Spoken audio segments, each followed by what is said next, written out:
synthesizing unit. And wow, you have done such a great job this year. You are growing so much. I brought out your data chart, and I was noticing these last two units that we did on nonfiction and story elements, you really did a fantastic job, didn't you? What do you think led to your success on those two assessments? Did you like nonfiction and story elements? Did that seem like a comfortable unit for you? I just think that I learned more, because at the beginning of the year, I didn't really know as much Okay. as I do. Can you give me an example of something that you think you learned that helped you do better?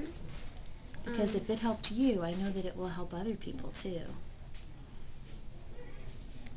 Well, kind of take your time a little bit, but also read the questions kind of carefully, because they might have something in it there. Absolutely. And you know what, the taking your time part, that's just you growing up. You know, that's part of being a fourth grader and realizing how important it is. Well, let's go ahead and focus on how you did with your synthesizing assessment. I missed the question, that's why I said I rushed a little bit. Oh, you noticed that maybe that's something that you still struggle with a little bit? Well, I'm just going to do a quick walkthrough of your assessment from your score sheet that you filled out. Could you point out the ones that you noticed that you did well on and you were exceptionally proud of how you did on those?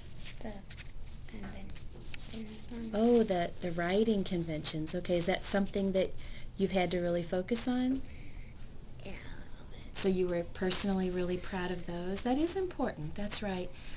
What else? Any other reading strategies that really stood out that you know that you have grown? Areas where you know that you've grown.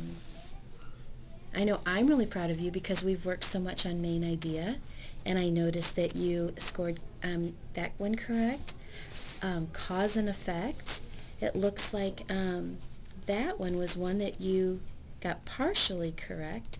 So we would want to make sure that here we had our partial credit one filled out. Oh. Okay? And then you have 1 point incorrect. Could we maybe go to that question and maybe see why? Because I know we've worked a lot on cause and effect. Looks like that is question 17. Let's just pick that one to get us started.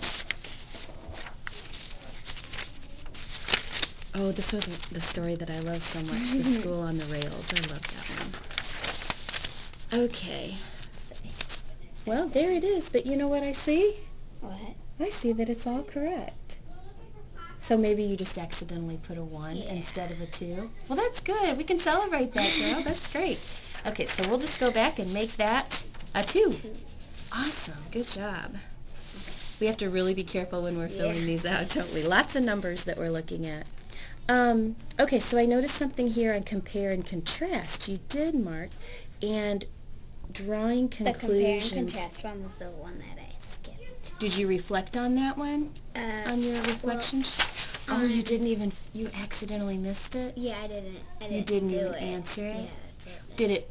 Did it trick you at first, so you left it to come back to it? I don't think so. Sometimes I'll just go to one and then I'll just look at a different one. Just accidental? Yeah. Well, that's normal. I mean, that's something a lot of kiddos do. So learning from that mistake, though, I bet next time, what could you do to maybe make sure that doesn't happen?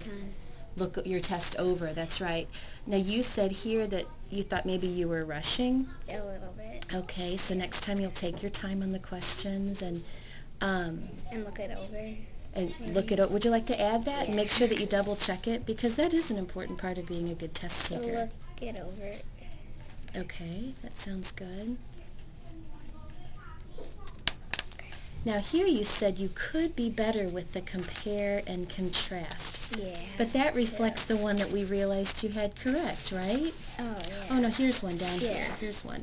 So that was number 22. That was the one I skipped. That's the one you skipped. I'm not very good at comparing and contrasting either. So. Really? Well, do you know what it means when you compare and you contrast? What does compare mean? I think how they're the same. How they're the same. So you look for similarities. Okay. Well, when you were comparing and contrasting, was this on your letter? Yeah. Okay, so it had to do with that part of the assessment? Look at what a great job you did, though. You had every component of your letter in the right spot and completely punctuated, correctly punctuated. Good for you. And you know what you did a great job with? You did a great job of pulling evidence from the text to support what you were telling about the school on the rails. But what do you know, in order to make it a strong comparison and contrast, what part was missing? On that one, Uh-huh. I accidentally only did what one of them was and not what the other one was, sort of. What one of them, what do you mean when you say what one of them was? Like when I was comparing them, like Uh-huh. I said the school had 6-week break, Uh-huh. but I didn't say like what break like we What had. our break was? Yeah. Exactly. So now do you have a clear understanding of how you would compare and contrast? Good deal. Okay. But you know what? Let's celebrate. What do you feel you're going to work on and keep growing on as a reader? What are your goals? To answer the questions like that and not Okay, leave to them work on blank. answering all the questions and not leaving any of them blank. And that's a good test-taking strategy for any test you take. And what did you create for your plan to reach that goal? That I would take my time on them and Okay. read them over, and so Alrighty. because if I rush it really won't help. It'll just like I'll be first or something. Right. And as far as your reading strategy, if you wanted to improve with the comparing and contrasting, what will you remember to do with those? If you were trying to compare and contrast two things. Like write both. To include both. Yeah. When you make a statement, make sure you address both of them. Good job. Lane, I'm so proud of you, and I'm proud of your growth as a reader. You have a lot to celebrate, and I know that you've really given a lot of hard work to your reading, and I'm hoping every day that you'll fall in love with reading even more, okay? Okay. Thank you, Lane.